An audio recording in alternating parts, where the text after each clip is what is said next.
आखिरकार कोरोना पर सबसे बड़ी खुशखबरी आ ही गई। नहीं, इस खुशखबरी का ये कतई मतलब नहीं है कि हमने वैक्सीन बना ली है या फिर इलाज खोज लिया है।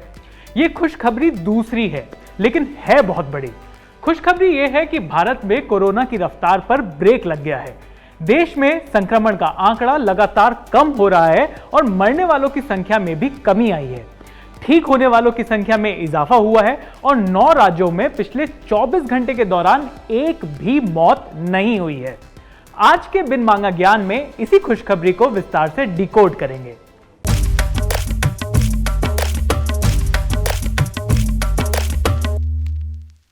भारत में 6 अगस्त 2020 से ही हर रोज कोरोना के नए संक्रमितों की संख्या 60,000 के पार पहुंच गई थी। 16 सितंबर को यह आंकड़ा 97,000 के पार पहुंच गया था।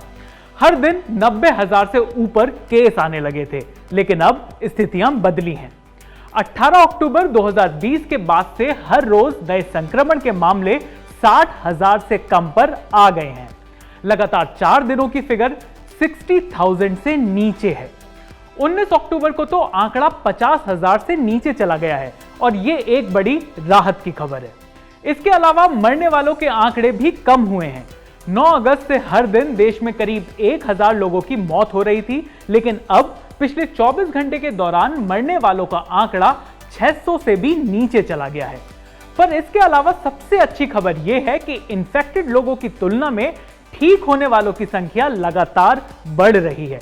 पिछले 24 घंटे के दौरान करीब 70,000 लोग ठीक होकर अपने अपने घर गए हैं या उनकी रिपोर्ट नेगेटिव आई है। एक्टिव केस की संख्या भी अब घटकर 7,48,000 तक हो गई है। यह लगातार तीसरा दिन है जब एक्टिव केस की संख्या 8 लाख से नीचे पर है। ठीक हुए लोगों का आंकड़ा एक्टिव केस की तुलना में करीब 9 गुना हो गया है, यानी कि अब तक करीब 68 लाख लोग ठीक हो चुके हैं। पूरे देश में करीब 10 करोड़ लोगों की कोरोना जांच हो चुकी है और पॉजिटिविटी रेट करीब 7% यानी 7% तक आ गया है।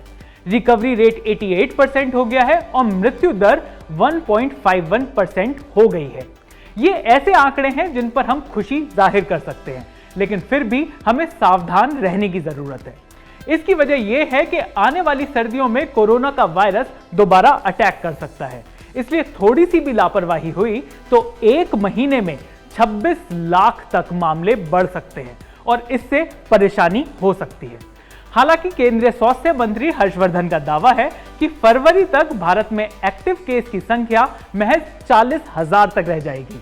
बाकी जाते जाते आपको एक और अच्छी खबर सुनाकर जाते हैं। खबर यह है कि 22 अक्टूबर को दुनिया की बड़ी बड़ी फार्मा कंपनियां अपनी अपनी कोरोना वैक्सीन का सेफ्टी डेटा जारी करेंगी। इसमें कंपनियां यह बताएंगी कि किसकी वैक्सीन कितनी असरदार है। यह खबर हमारे लिए इसलिए भी अहम है क्योंकि इसी दिन अमेरिका की कंपनी मॉडर्ना और फाइजर के साथ ही ऑक्सफोर्ड एस्ट्राजेनेका की वैक्सीन का डेटा भी आएगा। भारत के लिए ऑक्सफोर्ड एस्ट्राजेनेका का डेटा इसलिए मायने रखता है क्योंकि इस वैक्सीन का ट्रायल भारत में भी हो रहा है। बाकी तो कोरोना और इसके अपडेट्स पर हमारी नजर बनी हुई है और हम समय समय पर आपको इससे अपडेट कर ही रहे हैं। इन अपडेट्स को हासिल करने के लिए डाउनलोड करिए एबीपी का लाइव ऐप और देखते रहिए एबीपी अनकट। एबीपी न्यूज आपको रखे आगे।